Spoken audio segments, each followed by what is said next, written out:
years of infamy, of bungling in the evacuation, of misery, confusion, anger, but also of Japanese-American dignity and fighting back.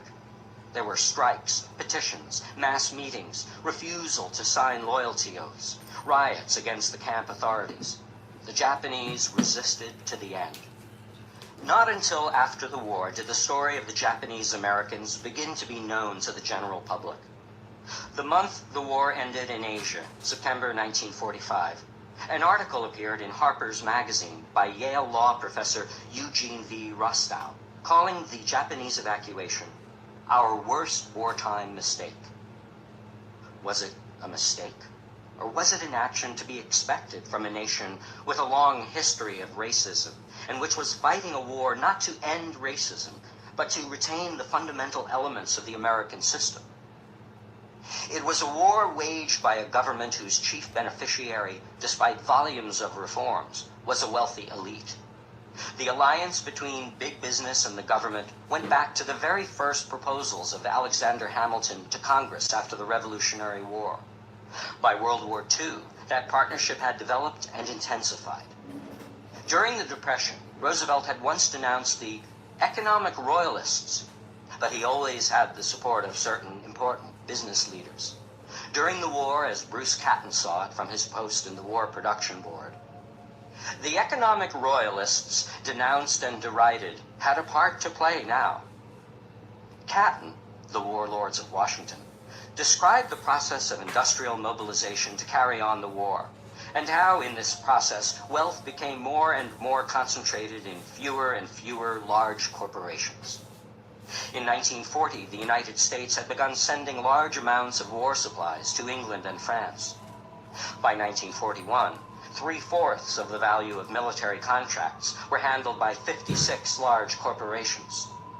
A Senate report, Economic Concentration and World War II, noted that the government contracted for scientific research and industry during the war, and although 2,000 corporations were involved, of $1 billion spent, $400 million went to 10 large corporations. Management remained firmly in charge of decision-making during the war, and although 12 million workers were organized in the CIO and AFL, labor was in a subordinate position. Labor management committees were set up in 5,000 factories as a gesture toward industrial democracy, but they acted mostly as disciplinary groups for absentee workers and devices for increasing production. Catton writes, "The big operators who made the working decisions had decided that nothing very substantial was going to be changed. Despite the overwhelming atmosphere of patriotism and total dedication to winning the war, despite the no-strike pledges of the AFL and CIO, many of the nation's workers, frustrated by the freezing of wages while business profits rocketed skyward, went on strike. During the war, there were 14,000 strikes involving 6,770,000 workers, more than in any comparable period in American history. In 1944 alone, 1 million workers went on strike, in the mines, in the steel mills, in the auto and transportation equipment industries." When the war ended, the strikes continued in record numbers. 3 million on strike in the first half of 1946. According to Jeremy Brecker, strike, if not for the disciplinary hand of the unions, there might have been a general confrontation between the workers of a great many industries and the government supporting the employers. In Lowell, Massachusetts, for example, according to an unpublished manuscript by Mark Miller, The Irony of Victory, Lowell during World War II, there were as many strikes in 1943 and 1944 as in 1937. It may have been a people's war, but here was dissatisfaction at the fact that the textile mill profits grew 600% from 1940 to 1946, while wage increases in cotton goods industries went up 36%. How little the war changed the difficult condition of women workers is shown by the fact that in Lowell, among women war workers with children, only 5% could have their children taken care of by nursery schools. The others had to make their own arrangements. Beneath the noise of enthusiastic patriotism, There were many people who thought war was wrong, even in the circumstances of fascist aggression. Out of 10 million drafted for the armed forces during World War II, only 43,000 refused to fight.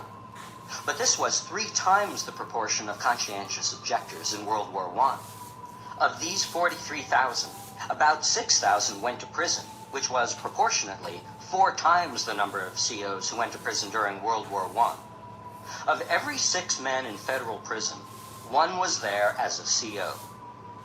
Many more than 43,000 refusers did not show up for the draft at all. The government lists about 350,000 cases of draft evasion, including technical violations as well as actual desertion. So it is hard to tell the true number.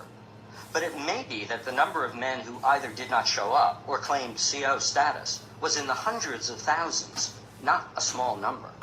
And this in the face of an American community almost unanimously for the war. Among those soldiers who were not conscientious objectors, who seemed willing fighters, it is hard to know how much resentment there was against authority, against having to fight in a war whose aims were unclear, inside a military machine whose lack of democracy was very clear. No one recorded the bitterness of enlisted men against the special privileges of officers in the army of a country known as a democracy. To give just one instance, combat crews in the Air Force in the European theater, going to the base movies between bombing missions, found 2 lines, an officer's line, short, and an enlisted men's line, very long.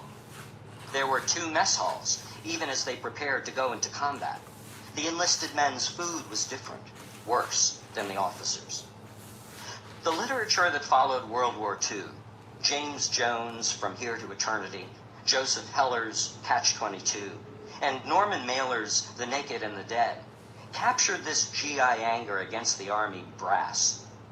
In The Naked and the Dead, the soldiers talk in battle, and one of them says, "The only thing wrong with this army is it never lost a war."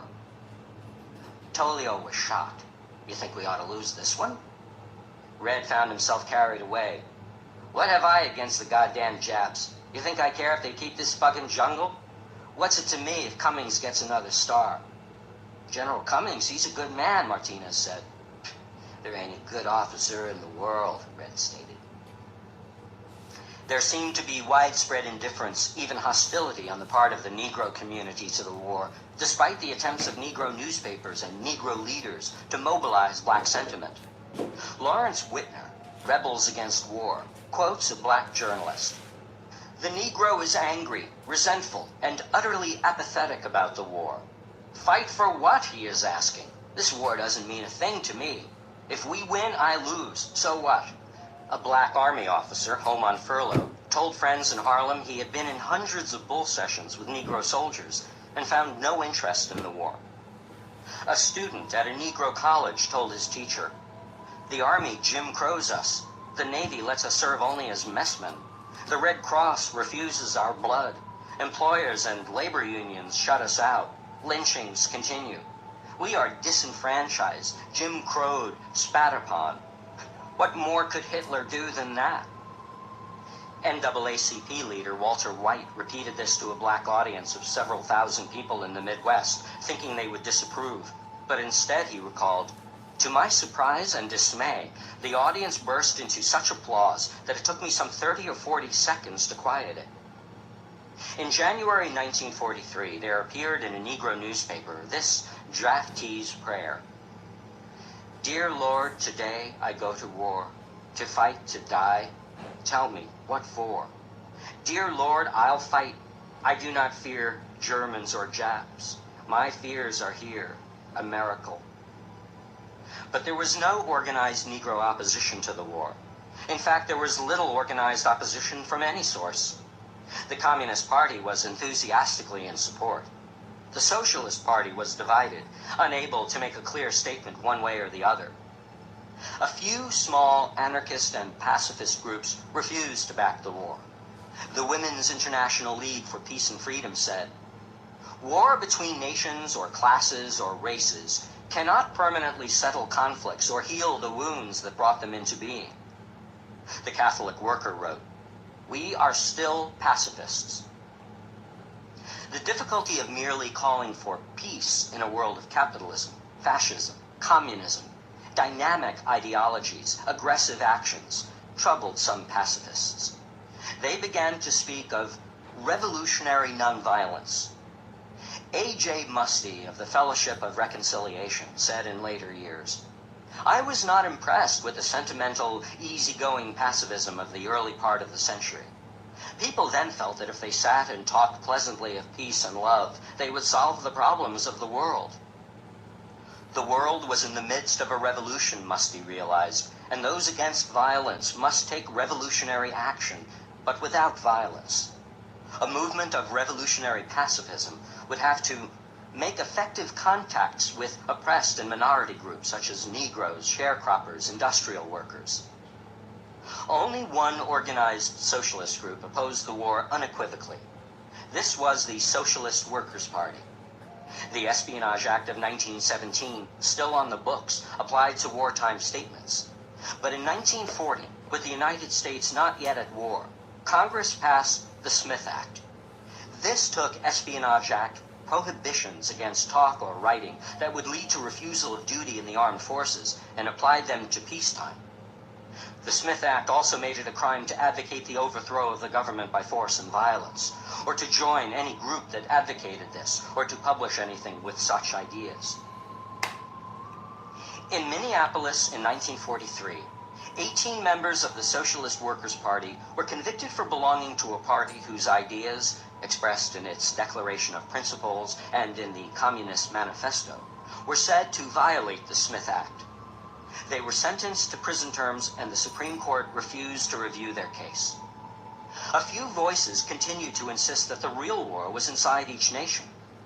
Dwight MacDonald's wartime magazine, Politics, presented in early 1945 an article by the French worker philosopher Simone Weil.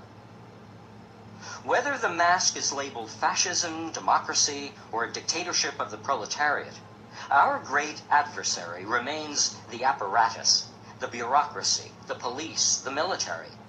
Not the one facing us across the frontier or the battle lines, which is not so much our enemy as our brother's enemy, but the one that calls itself our protector and makes us its slaves.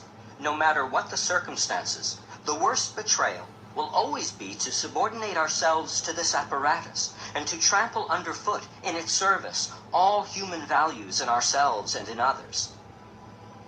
Still, the vast bulk of the American population was mobilized in the army and in civilian life to fight the war, and the atmosphere of war enveloped more and more Americans. Public opinion polls show large majorities of soldiers favoring the draft for the post-war period. Hatred against the enemy, against the Japanese particularly, became widespread. Racism was clearly at work. Time magazine, reporting the Battle of Iwo Jima, said, "The ordinary unreasoning Jap is ignorant. Perhaps he is human. Nothing indicates it." So there was a mass base of support for what became the heaviest bombardment of civilians ever undertaken in any war, the aerial attacks on German and Japanese cities. One might argue that this popular support made it a people's war.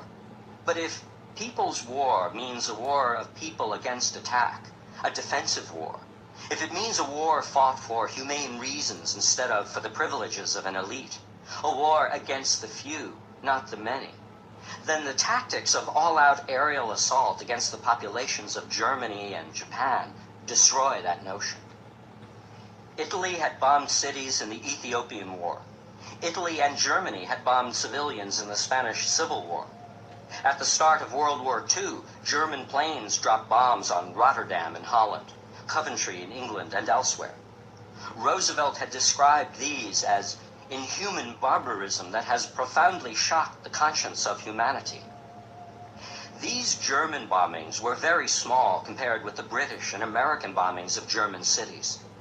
In January 1943, the Allies met at Casablanca and agreed on large-scale air attacks to achieve the destruction and dislocation of the German military, industrial, and economic system, and the undermining of the morale of the German people to the point where their capacity for armed resistance is fatally weakened. And so, the saturation bombing of German cities began, with 1,000-plane raids on Cologne, Essen, Frankfurt, Hamburg. The English flew at night with no pretense of aiming at military targets.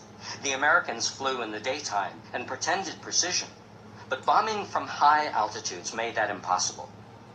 The climax of this terror bombing was the bombing of Dresden in early 1945, in which the tremendous heat generated by the bombs created a vacuum into which fire leaped swiftly in a great firestorm through the city. More than 100,000 died in Dresden. Winston Churchill, in his wartime memoirs, confined himself to this account of the incident. "We made a heavy raid in the latter month on Dresden, then a center of communication of Germany's Eastern Front.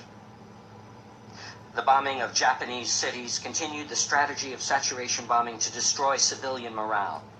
One nighttime firebombing of Tokyo took 80,000 lives. And then, on August 6, 1945, came the lone American plane in the sky over Hiroshima, dropping the first atomic bomb, leaving perhaps 100,000 Japanese dead and tens of thousands more slowly dying from radiation poisoning. 12 U.S. Navy flyers in the Hiroshima City jail were killed in the bombing, a fact that the U.S. government has never officially acknowledged, according to historian Martin Sherwin, a world destroyed. 3 days later, a second atomic bomb was dropped on the city of Nagasaki, with perhaps 50,000 killed. The justification for these atrocities was that this would end the war quickly, making unnecessary an invasion of Japan. Such an invasion would cost a huge number of lives, the government said. 1 million, according to Secretary of State Burns. 500,000, Truman claimed, was the figure given him by General George Marshall. When the papers of the Manhattan Project, the project to build the atom bomb, was released years later, they showed that Marshall urged a warning to the Japanese about the bomb, so people could be removed and only military targets hit. These estimates of invasion losses were not realistic, and seem to have been pulled out of the air to justify bombings, which, as their effects became known, horrified more and more people. Japan, by August 1945, was in desperate shape and ready to surrender. New York Times military analyst Hanson Baldwin wrote shortly after the war, "The enemy, in a military sense, was in a hopeless strategic position by the time the Potsdam demand for unconditional surrender was made on July 26th. Such then was the situation when we wiped out Hiroshima and Nagasaki. Need we have done it? No one can, of course, be positive, but the answer is almost certainly negative." The United States Strategic Bombing Survey, set up by the War Department in 1944 to study the results of aerial attacks in the war, interviewed hundreds of Japanese civilian and military leaders after Japan surrendered and reported just after the war. Based on a detailed investigation of all the facts and supported by the testimony of the surviving Japanese leaders involved, it is the survey's opinion that certainly prior to 31st December 1945, and in all probability prior to 1st November 1945, Japan would have surrendered even if the atomic bombs had not been dropped, even if Russia had not entered the war, and even if no invasion had been planned or contemplated. But could American leaders have known this in August 1945? The answer is clearly yes. The Japanese code had been broken, and Japan's messages were being intercepted. It was known the Japanese had instructed their ambassador in Moscow to work on peace negotiations with the Allies. Japanese leaders had begun talking of surrender a year before this, and the emperor himself had begun to suggest in June 1945 that alternatives to fighting to the end be considered. On July 13th, Foreign Minister Shigenori Togo wired his ambassador in Moscow, "Unconditional surrender is the only obstacle to peace." Martin Sherwin, after an exhaustive study of the relevant historical documents, concludes, "Having broken the Japanese code before the war, American intelligence was able to, and did, relay this message to the president, but it had no effect whatever on efforts to bring the war to a conclusion." If only the Americans had not insisted on unconditional surrender, that is, if they were willing to accept one condition to the surrender, that the emperor, a holy figure to the Japanese, remain in place, the Japanese would have agreed to stop the war. Why did the United States not take that small step to save both American and Japanese lives? Was it because too much money and effort had been invested in the atomic bomb not to drop it? General Leslie Groves, head of the Manhattan Project, described Truman as a man on a toboggan, the momentum too great to stop it. Or was it, as a British scientist, PMS Blackett, suggested, fear, war, and the bomb, that the United States was anxious to drop the bomb before the Russians entered the war against Japan? The Russians had secretly agreed they were officially not at war with Japan. They would come into the war 90 days before the end of the European War. That turned out to be May 8th, and so on August 8th, the Russians were due to declare war on Japan. But by then, the big bomb had been dropped, and the next day, a second one would be dropped on Nagasaki. The Japanese would surrender to the United States, not the Russians, and the United States would be the occupier of post-war Japan. In other words, Blackett says, the dropping of the bomb was the first major operation of the cold diplomatic war with Russia. Blackett is supported by American historian Gar Alperowitz, Atomic Diplomacy, who notes a diary entry for July 28, 1945, by Secretary of the Navy James Forrestal, describing Secretary of State James F. Burns as most anxious to get the Japanese affair over with before the Russians got in. Truman had said, "The world will note that the first atomic bomb was dropped on Hiroshima, a military base. That was because we wished in this first attack to avoid, insofar as possible, the killings of civilians."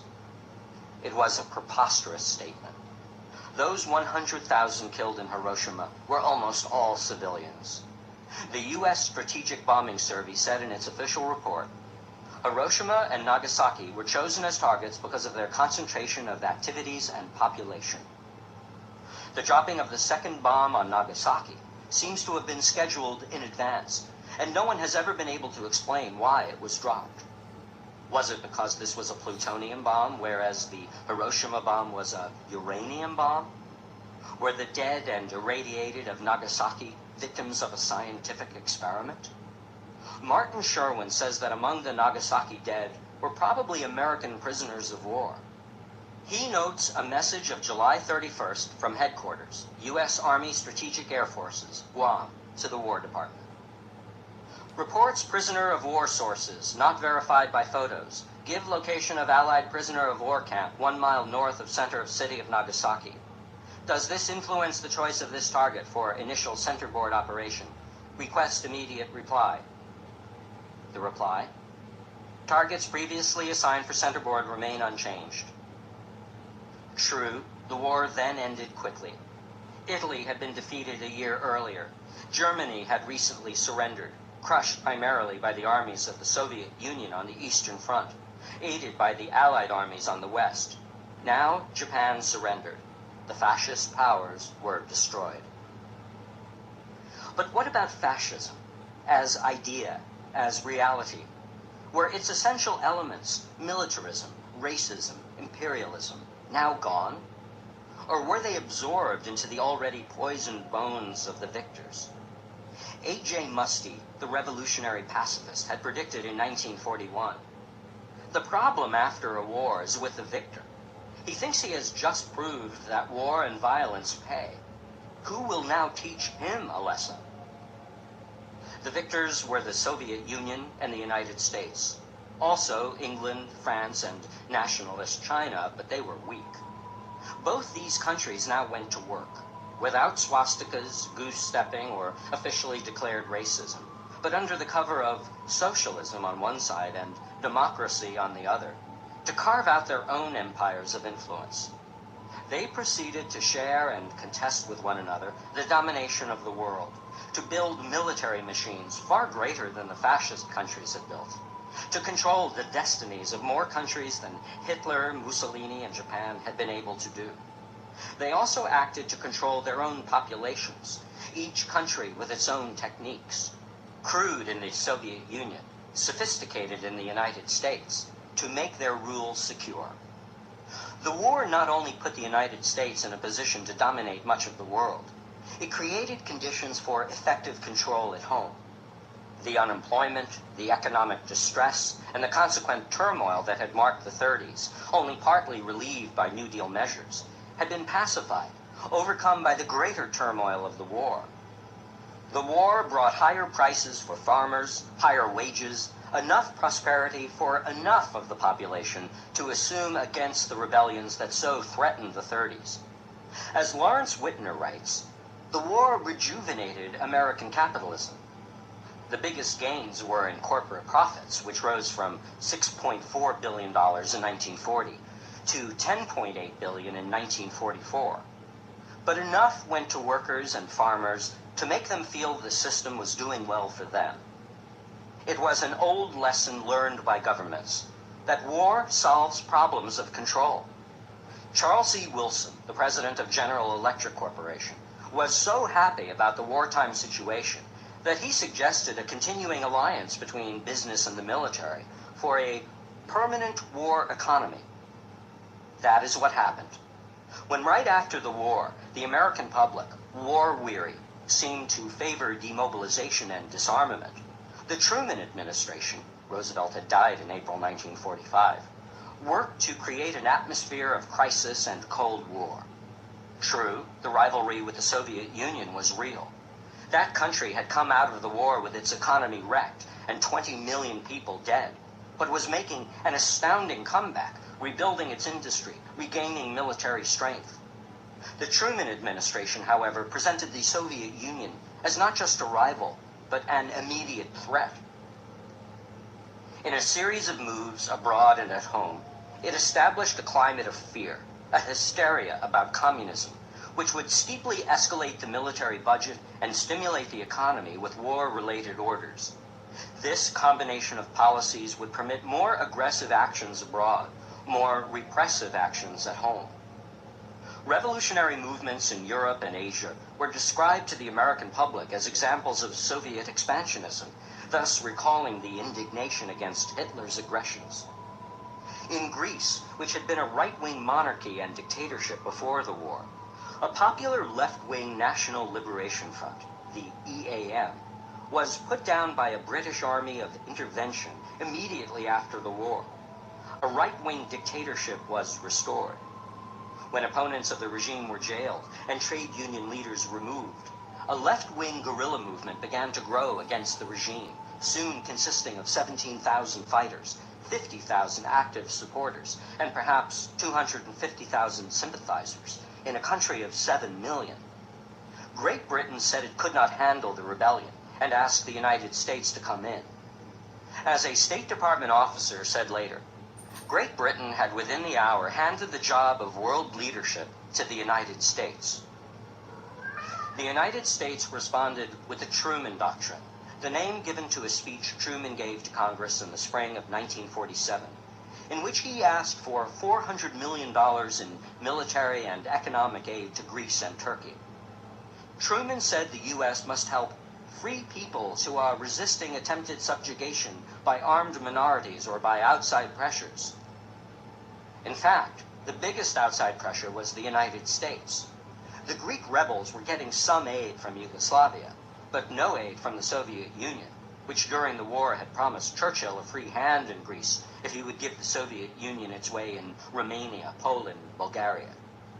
The Soviet Union, like the United States, did not seem to be willing to help revolutions it could not control. Truman said the world must choose between alternative ways of life. One was based on the will of the majority, distinguished by free institutions. The other was based on the will of a minority, terror and oppression, the suppression of personal freedoms. Truman's advisor, Clark Clifford, had suggested that in his message, Truman connect the intervention in Greece to something less rhetorical, more practical. The great natural resources of the Middle East. Clifford meant oil. But Truman didn't mention that. The United States moved into the Greek Civil War, not with soldiers, but with weapons and military advisors. In the last 5 months of 1947, 74,000 tons of military equipment were sent by the United States to the right-wing government in Athens, including artillery, dive bombers, and stocks of napalm. 250 army officers, headed by General James Van Fleet, advised the Greek army in the field.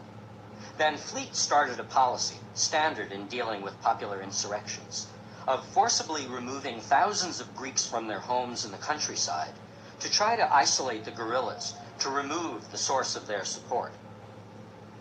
With that aid, the rebellion was defeated by 1949.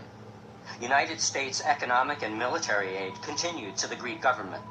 Investment capital from Esso, Dow Chemical, Chrysler, and other U.S. corporations flowed into Greece.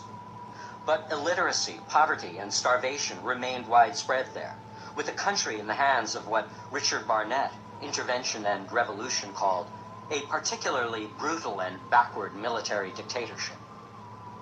In China, a revolution was already underway when World War II ended, led by a communist movement with enormous mass support. A Red Army, which had fought against the Japanese, now fought to oust the corrupt dictatorship of Chiang Kai-shek, which was supported by the United States. The United States, by 1949, had given $2 billion in aid to Chiang Kai-shek's forces.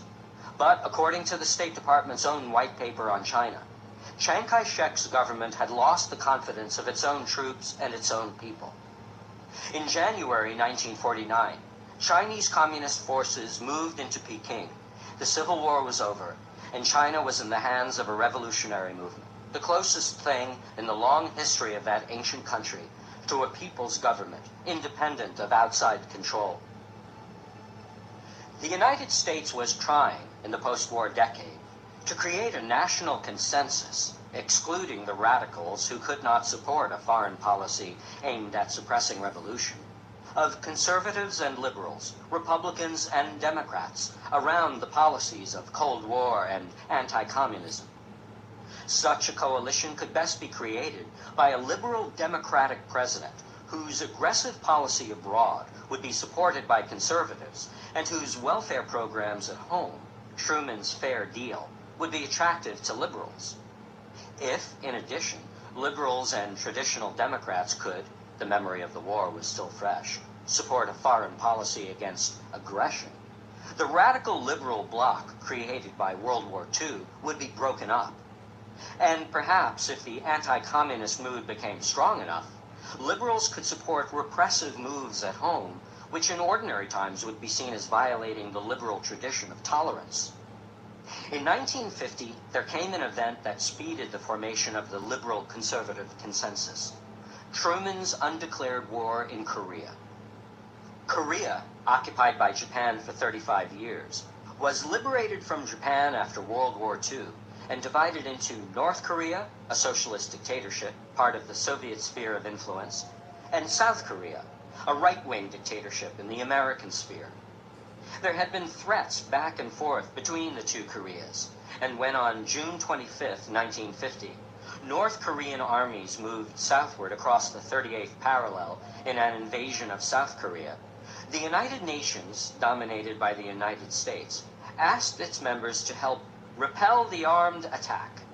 Truman ordered the American armed forces to help South Korea, and the American army became the UN Army. Truman said, "A return to the rule of force in international affairs would have far-reaching effects. The United States will continue to uphold the rule of law." The United States' response to the rule of force was to reduce Korea, North and South, to a shambles in 3 years of bombing and shelling. Napalm was dropped, and a BBC journalist described the result. In front of us, a curious figure was standing, a little crouched, legs straddled, arms held out from his sides. He had no eyes, and the whole of his body, nearly all of which was visible through tatters of burnt rags, was covered with a hard black crust, speckled with yellow pus. He had to stand because he was no longer covered with a skin, but with a crust-like crackling which broke easily. I thought of the hundreds of villages reduced to ash, which I had personally seen, and realized the sort of casualty list which must be mounting up along the Korean front. Perhaps 2 million Koreans, North and South, were killed in the Korean War, all in the name of opposing the rule of force. As for the rule of law Truman spoke about, The American military move seemed to go beyond that. The UN resolution had called for action to repel the armed attack and to restore peace and security in the area. But the American armies, after pushing the North Koreans back across the 38th parallel, advanced all the way up through North Korea to the Yalu River on the border of China, which provoked the Chinese into entering the war. The Chinese then swept southward, and the war was stalemated at the 38th parallel until peace negotiations restored, in 1953, the old boundary between North and South. The Korean War mobilized liberal opinion behind the war and the president. It created the kind of coalition that was needed to sustain a policy of intervention abroad, militarization of the economy at home. This meant trouble for those who stayed outside the coalition as radical critics. Alonzo Hamby noted, beyond the New Deal, that the Korean War was supported by the New Republic, by the Nation, and by Henry Wallace, who in 1948 had run against Truman on a left coalition Progressive Party ticket. The liberals didn't like Senator Joseph McCarthy, who hunted for communists everywhere, even among liberals. But the Korean War, as Hamby says, had given McCarthyism a new lease on life. The left had become very influential in the hard times of the 30s and during the war against fascism.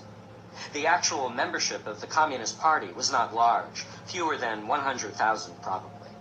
But it was a potent force in trade unions numbering millions of members, in the arts, and among countless Americans who may have been led by the failure of the capitalist system in the 30s to look favorably on communism and socialism.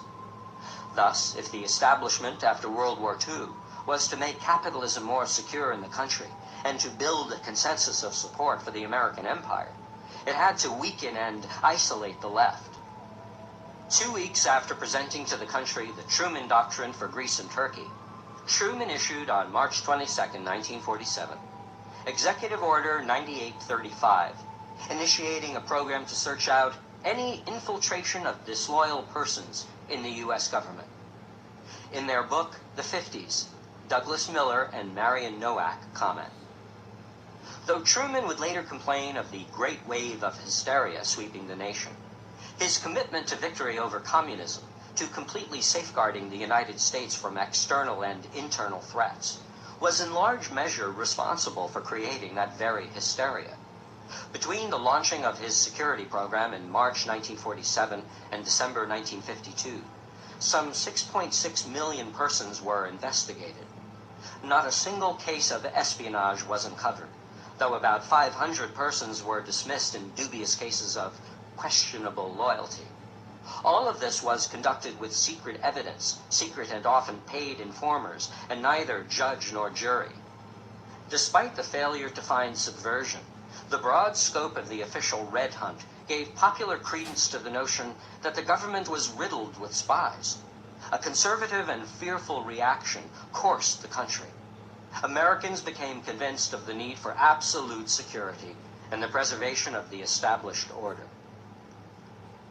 World events right after the war made it easier to build up public support for the anti-communist crusade at home. In 1948, the Communist Party in Czechoslovakia ousted non-communists from the government and established their own rule. The Soviet Union that year blockaded Berlin, which was a jointly occupied city isolated inside the Soviet sphere of East Germany, forcing the United States to airlift supplies into Berlin. In 1949, there was the communist victory in China.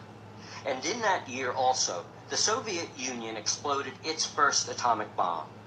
In 1950, the Korean War began. These were all portrayed to the public as signs of a world communist conspiracy. Not as publicized as the communist victories, but just as disturbing to the American government, was the upsurge all over the world of colonial peoples demanding independence. Revolutionary movements were growing, in Indochina against the French, in Indonesia against the Dutch, in the Philippines, armed rebellion against the United States. In Africa, there were rumblings of discontent in the form of strikes. Basil Davidson, Let Freedom Come, tells of the longest recorded strike, 160 days, in African history, of 19,000 railway men in French West Africa in 1947, whose message to the Governor General showed the new mood of militancy. Open your prisons, make ready your machine guns and cannon. Nevertheless, at midnight on 10th of October, if our demands are not met, we declare the general strike. The year before in South Africa, 100,000 gold mine workers stopped work, demanding 10 shillings, about $2.50, a day in wages. The greatest strike in the history of South Africa. And it took a military attack to get them back to work. In 1950, in Kenya, there was a general strike against starvation wages. So it was not just Soviet expansion that was threatening to the United States government and to American business interests. In fact, China, Korea, Indochina, the Philippines represented local communist movements, not Russian fomentation. It was a general wave of anti-imperialist insurrection in the world, which would require gigantic American effort to defeat, national unity for militarization of the budget, for the suppression of domestic opposition to such a foreign policy. Truman and the liberals in Congress proceeded to try to create a new national unity for the post-war years, with the executive order on loyalty oaths, Justice Department prosecutions, and anti-communist legislation. In this atmosphere, Senator Joseph McCarthy of Wisconsin could go even further than Truman. Speaking to a women's Republican club in Wheeling, West Virginia in early 1950, he held up some papers and shouted, "I have here in my hand a list of 205, a list of names that were made known to the Secretary of State as being members of the Communist Party and who nevertheless are still working and shaping policy in the State Department." The next day, speaking in Salt Lake City, McCarthy claimed he had a list of 57, the number kept changing, such communists in the State Department. Shortly afterward, he appeared on the floor of the Senate with photostatic copies of about 100 dossiers from State Department loyalty files. The dossiers were 3 years old, and most of the people were no longer with the State Department. But McCarthy read from them anyway, inventing, adding, and changing as he read. In one case, he changed the dossier's description of liberal to communistically inclined. In another form, active fellow traveler to active communist, and so on. McCarthy kept on like this for the next few years. As chairman of the Permanent Investigations Subcommittee of a Senate Committee on Government Operations, he investigated the State Department's information program, its Voice of America, and its overseas libraries, which included books by people McCarthy considered communists. The State Department reacted in panic, issuing a stream of directives to its library centers across the world. 40 books were removed, including The Selected Works of Thomas Jefferson, edited by Philip Foner, and The Children's Hour by Lillian Hellman. Some books were burned. McCarthy became bolder. In the spring of 1954, he began hearings to investigate supposed subversives in the military. When he began attacking generals for not being hard enough on suspected communists, he antagonized Republicans as well as Democrats. And in December 1954, the Senate voted overwhelmingly to censure him for conduct unbecoming a member of the United States Senate. The censure resolution avoided criticizing McCarthy's anti-communist lies and exaggerations. It concentrated on minor matters, on his refusal to appear before a Senate subcommittee on privileges and elections, and his abuse of an Army general at his hearings. At the very time the Senate was censuring McCarthy, Congress was putting through a whole series of anti-communist bills. Liberal Hubert Humphrey introduced an amendment to one of them to make the Communist Party illegal, saying, "I do not intend to be a half-patriot. Either senators are for recognizing the Communist Party for what it is, or they will continue to trip over the niceties of legal technicalities and details." The liberals in the government were themselves acting to exclude, persecute, fire, and even imprison communists. It was just that McCarthy had gone too far, attacking not only communists, but liberals, endangering that broad liberal-conservative coalition which was considered essential. For instance, Lyndon Johnson, as Senate Minority Leader, worked not only to pass the censure resolution on McCarthy, but also to keep it within the narrow bounds of conduct unbecoming a member of the United States Senate, rather than questioning McCarthy's anti-communism.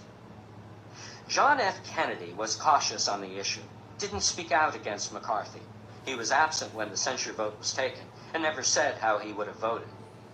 McCarthy's insistence that communism had won in China because of softness on communism in the American government was close to Kennedy's own view, expressed in the House of Representatives, January 1949, when the Chinese communists took over Peking.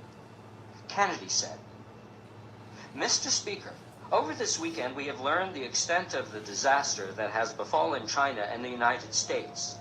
The responsibility for the failure of our foreign policy in the Far East rests squarely with the White House and the Department of State. The continued insistence that aid would not be forthcoming unless a coalition government with the communists was formed was a crippling blow to the national government. So concerned were our diplomats and their advisors, the Lattimores and the Fairbanks, both scholars in the field of Chinese history, Owen Lattimore, a favorite target of McCarthy, John Fairbank, a Harvard professor, with the imperfection of the democratic system in China after 20 years of war, and the tales of corruption in high places, that they lost sight of our tremendous stake in a non-communist China. This House must now assume the responsibility of preventing the onrushing tide of communism from engulfing all of Asia." When in 1950, Republicans sponsored an Internal Security Act for the registration of organizations found to be Communist Action or Communist Front, liberal senators did not fight that head-on. Instead, some of them, including Hubert Humphrey and Herbert Lehman, proposed a substitute measure, the setting up of detention centers, really concentration camps, for suspected subversives, who, when the president declared an internal security emergency, would be held without trial. The detention camp bill became not a substitute for, but an addition to, the Internal Security Act, and the proposed camps were set up, ready for use. In 1968, a time of general disillusionment with anti-communism, this law was repealed.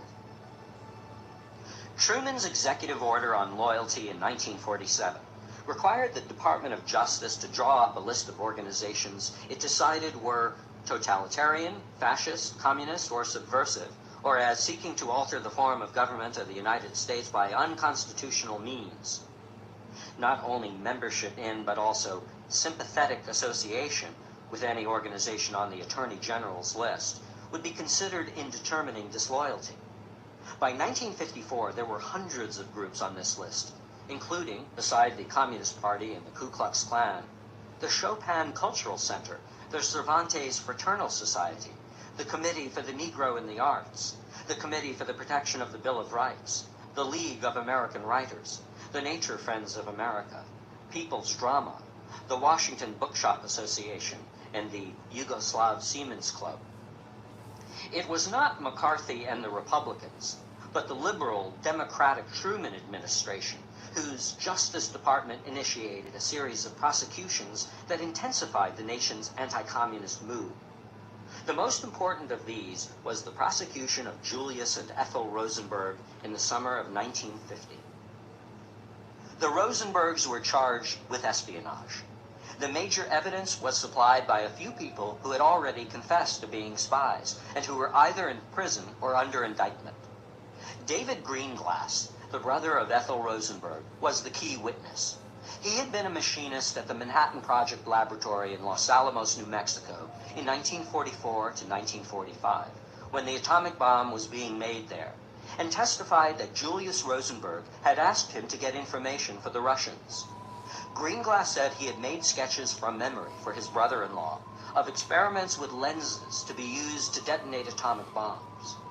He said Rosenberg had given him half of the cardboard top to a box of Jell-O and told him a man would show up in New Mexico with the other half, and that in June 1945, Harry Gold appeared with the other half of the box top, and Greenglass gave him information he had memorized. Gold, already serving a 30-year sentence in another espionage case, came out of jail to corroborate Greenglass's testimony. He had never met the Rosenbergs, but said a Soviet embassy official gave him half of a Jell-O box top and told him to contact Greenglass, saying, "I come from Julius." Gold said he took the sketches Greenglass had drawn from memory and gave them to the Russian official. There were troubling aspects to all this. Did Gold cooperate in return for early release from prison? After serving 15 years of his 30-year sentence, he was paroled. Did Greenglass, under indictment at the time he testified, also know that his life depended on his cooperation? He was given 15 years, served half of it, and was released. How reliable a memorizer of atomic information was David Greenglass, an ordinary level machinist, not a scientist, who had taken 6 courses at Brooklyn Polytechnical Institute and flunked 5 of them? Gold's and Greenglass's stories had first not been in accord, but they were both placed on the same floor of the Tombs prison in New York before the trial, giving them a chance to coordinate their testimony. How reliable was Gold's testimony? It turned out that he had been prepared for the Rosenberg case by 400 hours of interviews with the FBI. It also turned out that Gold was a frequent and highly imaginative liar. He was a witness in a later trial where defense counsel asked Gold about his invention of a fictional wife and fictional children. The attorney asked, "You lied for a period of 6 years. Gold responded, "I lied for a period of 16 years, not alone 6 years. Gold was the only witness at the trial to connect Julius Rosenberg and David Greenglass to the Russians. The FBI agent who had questioned Gold was interviewed 20 years after the case by a journalist. He was asked about the password Gold was supposed to have used. "Julius sent me." The FBI man said, Gold couldn't remember the name he had given.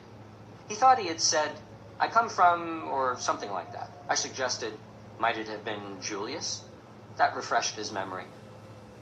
When the Rosenbergs were found guilty, and Judge Irving Kaufman pronounced sentence, he said, "I believe your conduct in putting into the hands of the Russians the A-bomb years before our best scientists predicted Russia would perfect the bomb has already caused the communist aggression in Korea, with the resulting casualties exceeding 50,000 Americans, and who knows but that millions more of innocent people may pay the price of your treason." He sentenced them both to die in the electric chair. Morton Sobel was also on trial as a co-conspirator with the Rosenbergs. The chief witness against him was an old friend, the best man at his wedding, a man who was facing possible perjury charges by the federal government for lying about his political past. This was Max Ellicham, who testified that he had once driven Sobel to a Manhattan housing project where the Rosenbergs lived, and that Sobel got out of the car, took from the glove compartment what appeared to be a film can, went off, and then returned without the can. There was no evidence about what was in the film can. The case against Sobel seemed so weak that Sobel's lawyer decided there was no need to present a defense. But the jury found Sobel guilty, and Kaufman sentenced him to 30 years in prison. He was sent to Alcatraz. Parole was repeatedly denied, and he spent 19 years in various prisons before he was released. FBI documents subpoenaed in the 1970s show that Judge Kaufman had conferred with the prosecutor secretly about the sentences he would give in the case. Another document shows that after 3 years of appeal, a meeting took place between Attorney General Herbert Brownell and Chief Justice Fred Vinson of the Supreme Court. And the Chief Justice assured the Attorney General that if any Supreme Court justice gave a stay of execution, he would immediately call a full court session and override it. There had been a worldwide campaign of protest. Albert Einstein, whose letter to Roosevelt early in the war had initiated work on the atomic bomb, appealed for the Rosenbergs, as did Jean-Paul Sartre, Pablo Picasso, and the sister of Bartolomeo Vanzetti. There was an appeal to President Truman just before he left office in the spring of 1953. It was turned down. Then another appeal to the new president, Dwight Eisenhower, who also turned down. At the last moment, Justice William O. Douglas granted a stay of execution. Chief Justice Vinson sent out special jets to bring the vacationing justices back to Washington from various parts of the country. They canceled Douglas's stay in time for the Rosenbergs to be executed June 19, 1953. It was a demonstration to the people of the country, though very few could identify with the Rosenbergs, of what lay at the end of the line for those the government decided were traitors. In that same period of the early 50s, the House Un-American Activities Committee was at its heyday, interrogating Americans about their communist connections, holding them in contempt if they refused to answer, distributing millions of pamphlets to the American public. 100 things you should know about communism. Where can communists be found? Everywhere. Liberals often criticized the committee, but in Congress, liberals and conservatives alike voted to fund it year after year. By 1958, only one member of the House of Representatives, James Roosevelt, voted against giving it money. Although Truman criticized the committee, his own Attorney General had expressed in 1950 the same idea that motivated its investigations. There are today many communists in America. They are everywhere, in factories, offices, butcher shops, on street corners, in private business, and each carries in himself the germs of death for society. Liberal intellectuals rode the anti-communist bandwagon. Commentary magazine denounced the Rosenbergs and their supporters. One of Commentary's writers, Irving Kristol, asked in March 1952, "Do we defend our rights by protecting communists?" His answer, no. It was Truman's Justice Department that prosecuted the leaders of the Communist Party under the Smith Act, charging them with conspiring to teach and advocate the overthrow of the government by force and violence. The evidence consisted mostly of the fact that the communists were distributing Marxist-Leninist literature, which the prosecution contended called for violent revolution. There was certainly not evidence of any immediate danger of violent revolution by the Communist Party. The Supreme Court decision was given by Truman's appointee, Chief Justice Vinson. He stretched the old doctrine of the clear and present danger by saying there was a clear and present conspiracy to make a revolution at some convenient time. And so the top leadership of the Communist Party was put in prison, and soon after, most of its organizers went underground. Undoubtedly, there was success in the attempt to make the general public fearful of communists and ready to take drastic actions against them, imprisonment at home, military action abroad. The whole culture was permeated with anti-communism. The large circulation magazines had articles like, "How Communists Get That Way," and "Communists Are After Your Child." The New York Times in 1956 ran an editorial, "We would not knowingly employ a Communist Party member in the news or editorial departments, because we would not trust his ability to report the news objectively or to comment on it honestly." An FBI informer's story about his exploits as a communist who became an FBI agent, "I Led 3 Lives," was serialized in 500 newspapers and put on television. Hollywood movies had titles like, "I Married a Communist," and "I Was a Communist for the FBI." Between 1948 and 1954, more than 40 anti-communist films came out of Hollywood. Even the American Civil Liberties Union, set up specifically to defend the liberties of communists and all other political groups, began to wilt in the Cold War atmosphere. It had already started in this direction back in 1940, when it expelled one of its charter members, Elizabeth Gurley Flynn, because she was a member of the Communist Party. In the 50s, the ACLU was hesitant to defend Corliss Lamont, its own board member, and Owen Lattimore when both were under attack. It was reluctant to defend publicly the communist leaders during the first Smith Act trial, and kept completely out of the Rosenberg case, saying no civil liberties issues were involved. Young and old were taught that anti-communism was heroic. 3 million copies were sold of the book by Mickey Spillane, published in 1951, One Lonely Night, in which the hero, Mike Hammer, says, "I killed more people tonight than I have fingers on my hands. I shot them in cold blood and enjoyed every minute of it. They were commies, red sons of bitches who should have died long ago."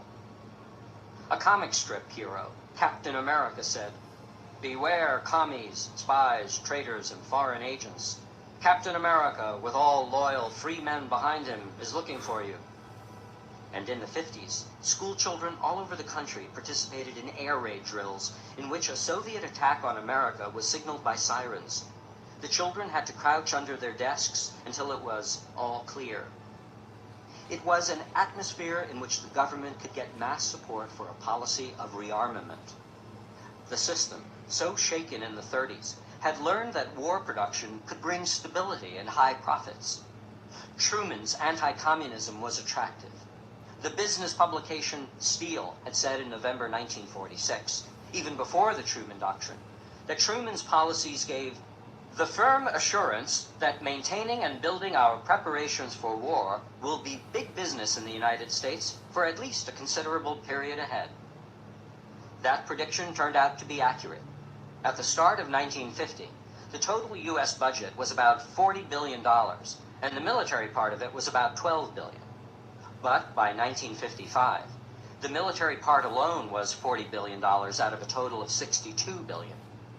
A small but courageous movement against the military buildup, led by the War Resisters League and other groups, failed to stop it.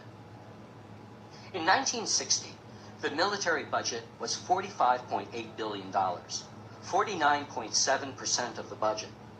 That year, John F. Kennedy was elected president, and he immediately moved to increase military spending. In 14 months, the Kennedy administration added $9 billion to defense funds, according to Edgar Baton, The Balance of Terror. By 1962, based on a series of invented scares about Soviet military buildups, a false bomber gap, and a false missile gap, the United States had overwhelming nuclear superiority. It had the equivalent in nuclear weapons of 1,500 Hiroshima-sized atomic bombs, far more than enough to destroy every major city in the world. The equivalent, in fact, of 10 tons of TNT for every man, woman, and child on Earth. To deliver these bombs, the United States had more than 50 intercontinental ballistic missiles, 80 missiles on nuclear submarines, 90 missiles on stations overseas, 1,700 bombers capable of reaching the Soviet Union, 300 fighter bombers on aircraft carriers able to carry atomic weapons, and 1,000 land-based supersonic fighters able to carry atomic bombs. The Soviet Union was obviously behind. It had between 50 and 100 intercontinental ballistic missiles and fewer than 200 long-range bombers. But the U.S. budget kept mounting. The hysteria kept growing. The profits of corporations getting defense contracts multiplied, and employment and wages moved ahead just enough to keep a substantial number of Americans dependent on war industries for their living. By 1970, the U.S. military budget was $80 billion, and the corporations involved in military production were making fortunes. 2/3 of the $40 billion spent on weapon systems was going to 12 or 15 giant industrial corporations whose main reason for existence was to fulfill government military contracts. Senator Paul Douglas, an economist and chairman of the Joint Economic Committee of the Senate, noted that 6/7 of these contracts are not competitive. In the alleged interest of secrecy, the government picks a company and draws up a contract in more or less secret negotiations. C. Wright Mills, in his book of the 50s, The Power Elite, counted the military as part of the top elite, along with politicians and corporations. These elements were more and more intertwined. A Senate report showed that the 100 largest defense contractors, who held 67.4% of the military contracts, employed more than 2,000 former high-ranking officers of the military. Meanwhile, the United States, giving economic aid to certain countries, was creating a network of American corporate control over the globe and building its political influence over the countries it aided. The Marshall Plan of 1948, which gave $16 billion in economic aid to Western European countries in 4 years, had an economic aim: to build up markets for American exports. George Marshall, a general, then Secretary of State, was quoted in early 1948 State Department bulletin. "It is idle to think that a Europe left to its own efforts would remain open to American business in the same way that we have noted in the past.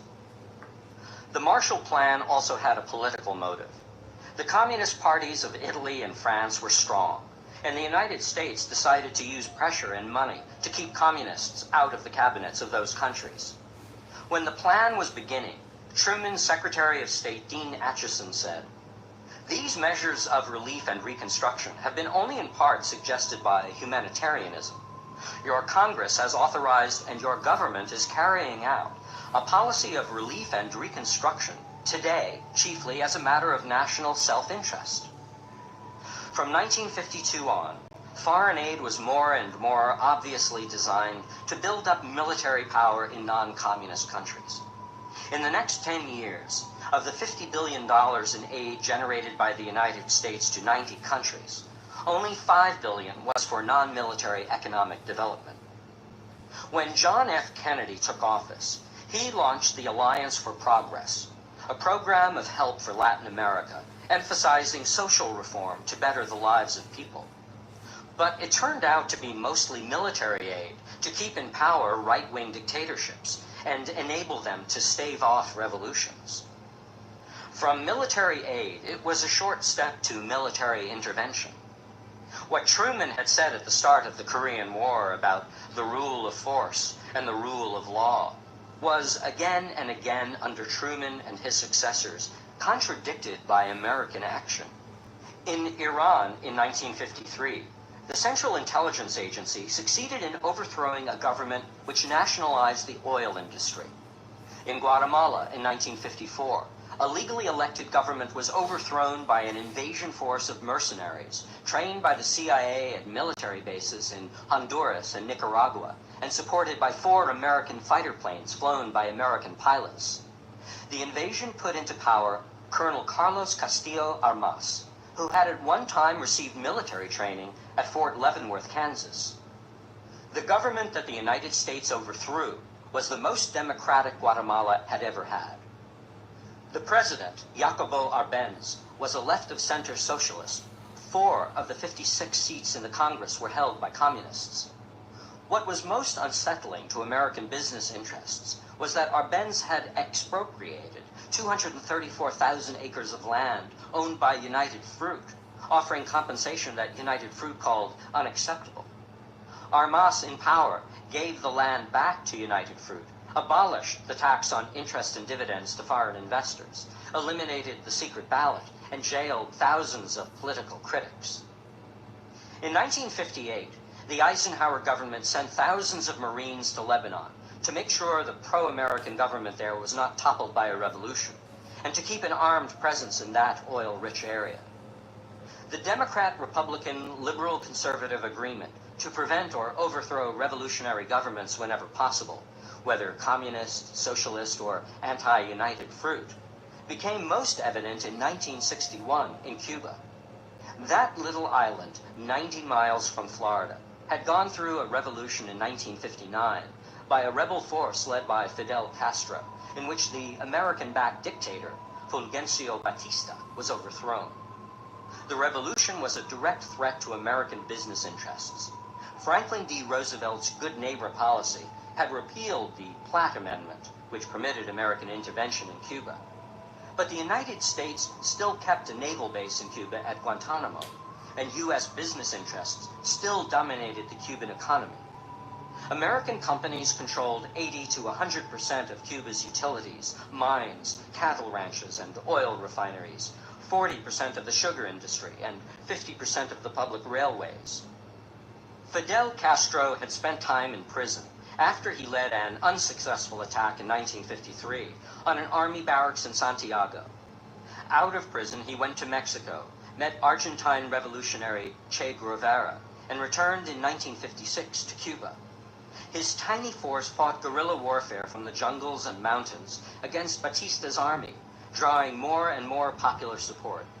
Then came out of the mountains and marched across the country to Havana. The Batista government fell apart on New Year's Day, 1959. In power, Castro moved to set up a nationwide system of education, of housing, of land distribution to landless peasants. The government confiscated over 1 million acres of land from 3 American companies, including United Fruit. Cuba needed money to finance its programs, and the United States was not eager to lend it. The International Monetary Fund, dominated by the United States, would not loan money to Cuba because Cuba would not accept its stabilization conditions, which seemed to undermine the revolutionary program that had begun. When Cuba now signed a trade agreement with the Soviet Union, the American-owned oil companies in Cuba refused to refine crude oil that came from the Soviet Union. Castro seized these companies. The United States cut down on its sugar buying from Cuba, on which Cuba's economy depended, and the Soviet Union immediately agreed to buy all the 700,000 tons of sugar that the United States would not buy. Cuba had changed. The good neighbor policy did not apply. In the spring of 1960, President Eisenhower secretly authorized the Central Intelligence Agency to arm and train anti-Castro Cuban exiles in Guatemala for a future invasion of Cuba. When Kennedy took office in the spring of 1961, the CIA had 1,400 exiles armed and trained. He moved ahead with the plans, and on April 17, 1961, the CIA-trained force, with some Americans participating, landed at the Bay of Pigs on the southern shore of Cuba, 90 miles from Havana. They expected to stimulate a general rising against Castro, but it was a popular regime. There was no rising. In 3 days, the CIA forces were crushed by Castro's army. The whole Bay of Pigs affair was accompanied by hypocrisy and lying. The invasion was a violation, recalling Truman's rule of law, of a treaty the U.S. had signed, the Charter of the Organization of American States, which reads, "No state or group of states has the right to intervene directly or indirectly, for any reason whatever, in the internal or external affairs of any other state." 4 days before the invasion, because there had been press reports of secret bases and CIA training for invaders, President Kennedy told a press conference, "There will not be, under any conditions, any intervention in Cuba by United States armed forces." True, the landing force was Cuban, but it was all organized by the United States, and American warplanes, including American pilots, were involved. Kennedy had approved the use of unmarked Navy jets in the invasion. 4 American pilots of those planes were killed, and their families were not told the truth about how those men died. The success of the liberal-conservative coalition in creating a national anti-communist consensus was shown by how certain important news publications cooperated with the Kennedy administration in deceiving the American public on the Cuban invasion. The New Republic was about to print an article on the CIA training of Cuban exiles a few weeks before the invasion. Historian Arthur Schlesinger was given copies of the article in advance. He showed them to Kennedy, who asked that the article not be printed, and the New Republic went along. James Reston and Turner Catledge of the New York Times, on the government's request, did not run a story about the imminent invasion. Arthur Schlesinger said of the New York Times action, "This was another patriotic act, but in retrospect I have wondered whether if the press had behaved irresponsibly, it would not have spared the country a disaster." What seemed to bother him and other liberals in the Cold War consensus was not that the United States was interfering in revolutionary movements in other countries, but that it was doing so unsuccessfully. Around 1960, the 15-year effort since the end of World War II to break up the communist radical upsurge of the New Deal and wartime years seemed successful. The Communist Party was in disarray, its leaders in jail, its membership shrunken, its influence in the trade union movement very small. The trade union movement itself had become more controlled, more conservative. The military budget was taking half of the national budget, but the public was accepting this. The radiation from the testing of nuclear weapons had dangerous possibilities for human health, but the public was not aware of that. The Atomic Energy Commission insisted that the deadly effects of atomic tests were exaggerated, and an article in 1955 in the Reader's Digest, the largest circulation magazine in the United States, said, "The scare stories about this country's atomic tests are simply not justified." In the mid-50s, there was a flurry of enthusiasm for air raid shelters. The public was being told those would keep them safe from atomic blasts. A government consultant and scientist, Herman Kahn, wrote a book on thermonuclear war, in which he explained that it was possible to have a nuclear war without total destruction of the world, that people should not be so frightened of it. A political scientist named Henry Kissinger wrote a book published in 1957, in which he said, "With proper tactics, nuclear war need not be as destructive as it appears."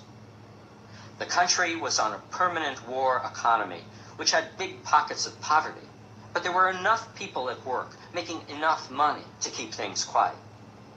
The distribution of wealth was still unequal. From 1944 to 1961, it had not changed much. The lowest fifth of the families received 5% of all the income. The highest fifth received 45% of all the income. In 1953, 1.6% of the adult population owned more than 80% of the corporate stock and nearly 90% of the corporate bonds. About 200 giant corporations out of 200,000 corporations, 1/10% of all corporations, controlled about 60% of the manufacturing wealth of the nation. When John F. Kennedy presented his budget to the nation after his first year in office, it was clear that, liberal Democrat or not, there would be no major change in the distribution of income or wealth or tax advantages. New York Times columnist James Reston summed up Kennedy's budget messages as avoiding any sudden transformation of the home front, as well as a more ambitious frontal attack on the unemployment problem. Reston said, he agreed to a tax break for business investment in plant expansion and modernization. He is not spoiling for a fight with the Southern conservatives over civil rights. He has been urging the unions to keep wage demands down so that prices can be competitive in the world markets and jobs increased. And he has been trying to reassure the business community that he does not want any Cold War with them on the home front. This week in his news conference, he refused to carry out his promise to bar discrimination in government-insured housing, but talked instead of postponing this until there was a national consensus in its favor. During these 12 months, the president has moved over into the decisive middle ground of American politics. On this middle ground, all seemed secure. Nothing had to be done for blacks. Nothing had to be done to change the economic structure. An aggressive foreign policy could continue. The country seemed under control. And then in the 1960s came a series of explosive rebellions in every area of American life, which showed that all the system's estimates of security and success were wrong.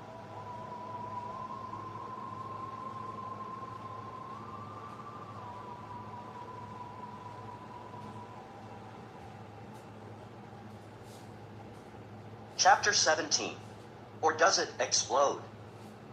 The Black Revolt of the 1950s and 1960s, North and South, came as a surprise, but perhaps it should not have.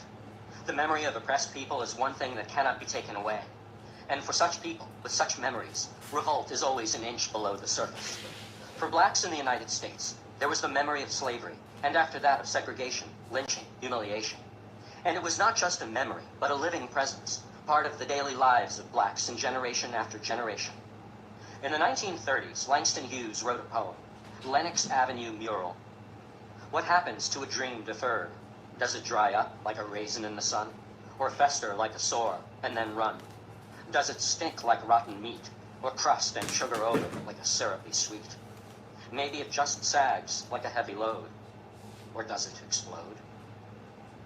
In a society of complex controls, both crude and refined, secret thoughts can often be found in the arts, and so it was in black society. Perhaps the blues, however pathetic, concealed anger, and the jazz, however joyful, portended rebellion. And then the poetry, the thoughts no longer so secret. In the 1920s, Claude McKay, one of the figures of what came to be called the Harlem Renaissance, wrote a poem that Henry Cabot Lodge put in the Congressional Record as an example of dangerous currents among young blacks. If we must die, let it not be like hogs, hunted and penned in an inglorious spot. Like men we'll face the murderous cowardly pack, pressed to the wall, dying but fighting back. County Cullen's poem, Incident, evoked memories, all different, all the same, out of every black American's childhood. Once riding in old Baltimore, heart filled, head filled with glee, I saw a Baltimorean keep looking straight at me. Now I was 8 and very small, and he was no whit bigger, and so I smiled, but he poked out his tongue and called me nigger. I saw the whole of Baltimore from May until December. Of all the things that happened there, that's all that I remember. At the time of the Scottsboro Boys incident, Cullen wrote a bitter poem noting that white poets had used their pens to protest in other cases of injustice. But now that blacks were involved, most were silent. His last stanza was, "Surely," I said, "now will the poets sing, but they have raised no cry. I wonder why." Even outward subservience, Uncle Tom behavior in real situations, the comic or fawning Negro on the stage, the self-ridicule, the caution, concealed resentment, anger, energy. The black poet Paul Laurence Dunbar, in the era of the black minstrel, around the turn of the century, wrote, "We wear the mask.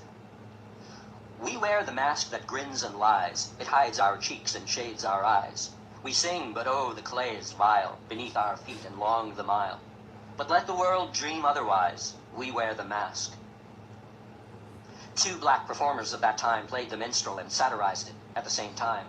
When Burt Williams and George Walker billed themselves as 2 real coons, they were, Nathan Huggins says, intending to give style and comic dignity to a fiction that white men had created. By the 1930s, the mask was off for many black poets. Langston Hughes wrote, I too sing America. I am the darker brother they send me to eat in the kitchen when company comes, but I laugh and eat well and grow strong. Tomorrow I'll be at the table when company comes. Gwendolyn Bennett wrote, I want to see live Negro girls etched dark against the sky while sunset lingers. I want to hear the chanting around the heathen fire of a strange black race. I want to feel the surging of my sad people's soul, hidden by a minstrel smile. There was Margaret Walker's prose poem, For My People. Let a new earth rise, let another world be born. Let a bloody peace be written in the sky. Let a second generation full of courage issue forth. Let a people loving freedom come to growth. Let a beauty full of healing and a strength of final clenching be the pulsing in our spirits and our blood. Let the martial songs be written. Let the dirges disappear. Let a race of men now rise and take control. By the 1940s, there was Richard Wright, a gifted novelist, a black man. His autobiography of 1937, Black Boy, gave endless insights. For instance, how blacks were set against one another. When he told how he was prodded to fight another black boy for the amusement of white men, Black Boy expressed unashamedly every humiliation. And then, the white South said that I had a place in life. Well, I had never felt my place, or rather my deepest instincts had always made me reject the place to which the white South had assigned me. It had never occurred to me that I was in any way an inferior being, and no word that I had ever heard fall from the lips of Southern white men had ever made me really doubt the worth of my own humanity. It was all there in the poetry, the prose, the music, sometimes masked, sometimes unmistakably clear. The signs of a people unbeaten, waiting, hot, coiled. In Black Boy, Wright told about the training of black children in America to keep them silent. But also, how do Negroes feel about the way they live? How do they discuss it when alone among themselves? I think this question can be answered in a single sentence. A friend of mine who ran an elevator once told me, Lord, man, if it wasn't for them polices and them old lynch mobs, there wouldn't be nothing but uproar down here. Richard Wright for a time joined the Communist Party. He tells of this period of his life and his disillusionment with the party and the God that failed. The Communist Party was known to pay special attention to the problem of race equality. When the Scottsboro case unfolded in the 30s in Alabama, it was the Communist Party that had become associated with the defense of these young black men imprisoned in the early years of the Depression by Southern injustice. The party was accused by liberals and NAACP of exploiting the issue for its own purposes, and there was a half-truth in it. But black people were realistic about the difficulty of having white allies who were pure in motive. The other half of the truth was that black communists in the South had earned the admiration of blacks by their organizing work against enormous obstacles. There was Hosea Hudson, the black organizer of the unemployed in Birmingham, for instance. And in Georgia, in 1932, a 19-year-old black youth named Angelo Herndon, whose father died of miner's pneumonia, who had worked in mines as a boy in Kentucky, joined an unemployment council in Birmingham organized by the Communist Party, and then joined the party. He wrote later, "All my life I'd been sweated and stepped on and Jim Crowed. I lay on my belly in the mines for a few dollars a week and saw my pay stolen and slashed and my buddies killed. I lived in the worst section of town and rode behind the colored signs on streetcars as though there was something disgusting about me. I heard myself called nigger and darky, and I had to say yesa to every white man, whether he had my respect or not. I had always detested it, but I had never known that anything could be done about it. And here, all of a sudden, I had found organizations in which Negroes and whites sat together and worked together and knew no difference of race or color.